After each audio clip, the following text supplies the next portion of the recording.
Hi, my name is Casey and this is going to be my July wrap-up and August TBR. So I didn't read a lot in the month of July since I was moving, but I did get a few things read, especially on the first day. So first, the Curse of the Ancients by Matt De La Pena, which is the fourth book in the Infinity Ring series.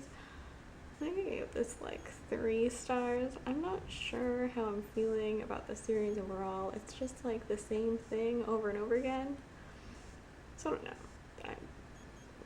It was a little different, but not enough. And then I read something that is packed somewhere or something. It's March, book 1 by John Lewis, and I really loved it. Like, really loved it. I haven't gotten to book 2 yet, but I own it, and I'm definitely planning on reading it in August. I gave book 1 5 out of 5 stars. It was just so good. I highly recommend it. And next I read a novel and a novella by Tamara Allen. I read Whistling in the Dark, which I gave 5 out of 5 stars, which was about 2 soldiers who fought in World War I, who are now out and trying to make it through civilian life. It's a gay love story set in Brooklyn. I really enjoyed it. I was surprised. I was amused at the part of the history that was real, at least as real as I've seen from research, so it was really interesting. And then I read If I Ate Love, also by Tamara Allen, and it's more like a short novella-y thing with the same type of story, but they're not soldiers. And it was cute. It was really short. I only gave that one 3 out of 5 stars. I think it was one of her earlier works, but it was still cute. Next, I read a bunch of single issues. I realized how behind I was and just kind of went on a binge. And I also got to go to my local comic book store recently, which I don't get to go to a lot, but which is much closer now that I've moved. I picked up and read Black Canaries issue 1 and 2. I read Batgirl at the end of June, volume 1 of Batgirl. And I really liked it, and Dana's in it for a little bit. And I'm really enjoying this. It's a little weird, but like in a good way, and the art style is really fun. And I am definitely going to be continuing on with this one. Next, of course, I read Hawkeye, issue 22 by Matt Fraction and David Aya. I loved this. We were waiting so long for it, and it is finally here, and it is also over, which is very sad. I was sad to see it go, but I really loved it. And then, following with Hawkeye, I read All New Hawkeye issue 4 by Jeff Lemire and I can't remember his first name, something Perez. And I really like this art too, but I like the flashback watercolors of this. It's really gorgeous and really well done, and a lot of fun to read about it, honestly. And then I read issues 1 and 2 of Injection by Warren Ellis and Shalvi and Belair. I don't know their first names off the top of my head, but this is really interesting. It was weird, but a good kind of weird. I'm looking forward to continuing this one too. Then I read Wolf, issue 1 by Alice Cott, Matt Taylor, and various other people. This was a really long single issue. It's almost 60 pages, and I really liked the art style. It's an interesting story. I'm really looking forward to getting more into it. I don't know what to say about it or how to describe it.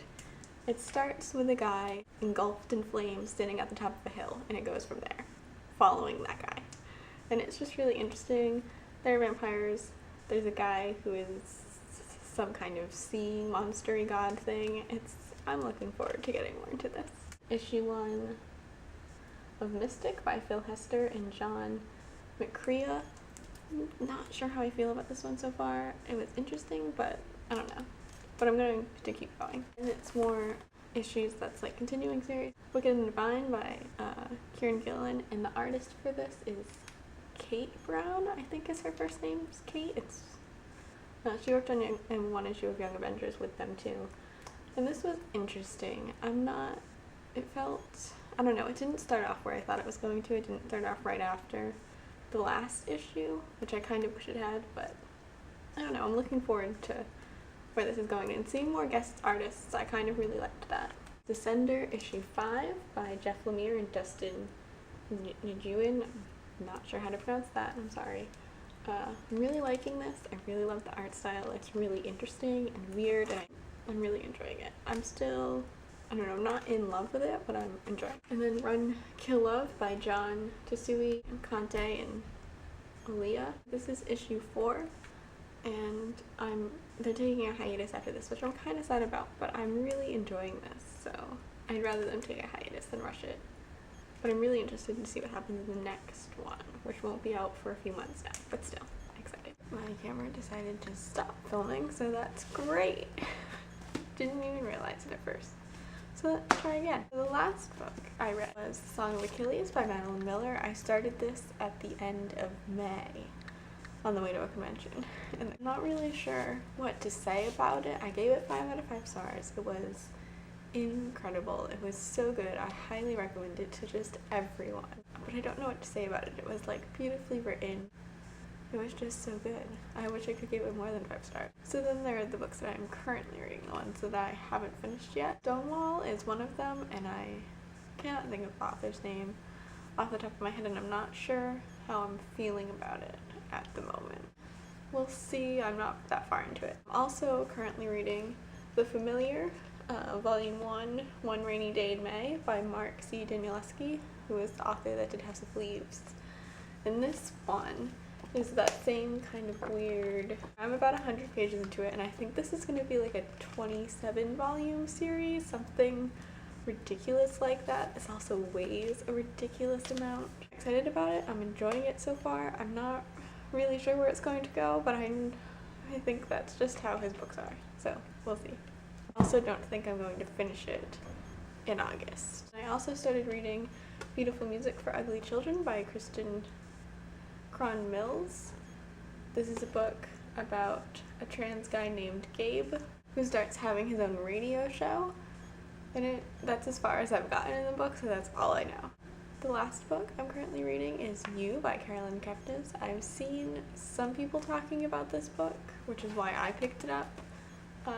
I'm currently reading it in physical form and also listening to it on audiobook. I'm bouncing back and forth because it's, I don't know, something about it is very unsettling, and it's written in a way that you're supposed to find unsettling.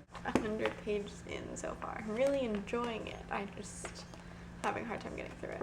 So that's all the books that I read or I'm currently reading from the month of July. And now on to what I want to read in August. There are some books that I mentioned in my booktube TBR that I'm not really going to talk about here, but hopefully those. I mentioned March Book 1 earlier, so obviously March Book 2. I like to read this. I love the art style. Would also like to read Cold Kiss by Amy Garvey. I've had this duology on my shelf for a very long time, and I thought it was about mermaids. Read the back, not about mermaids, which I think I'm okay with. I don't know what to expect now. It seems very strange, very weird, but I like weird and strange, so hopefully I'll like this one. And it's pretty short. Both of them are pretty short. So I mentioned that before that I was a little bit behind in single issues, and I binged to try and catch up, but at this point I think I might always be a little bit behind because sometimes I like to wait until a few of them collect so I can marathon through a few of the series at a time. So I still have quite a few to read. So these are just a few of the ones that I would like to get to. I picked this one up randomly in my local comic book store, and I know nothing about this series. I now have the first 3 issues. The art looks really interesting and the cover looks really interesting. It definitely drew my attention to what it's about. And then speaking of series that I'm actually behind on, there's Birthright by Williamson, Brenson, and Lucas. 4 issues behind in the series right now, 6, 7, 8, and 9. I would like to get caught up again. I was really enjoying the series. Earth by Brian Wood and Daniel something. I don't even think any of that is right. Something like that. I know nothing about this except that it was advertised in the back of one of the other Image comics I was reading, and it looked interesting, so I picked up the first issue, which I had never heard of or seen until I was in my local comic store. This is by Jonathan Hickman, who is the writer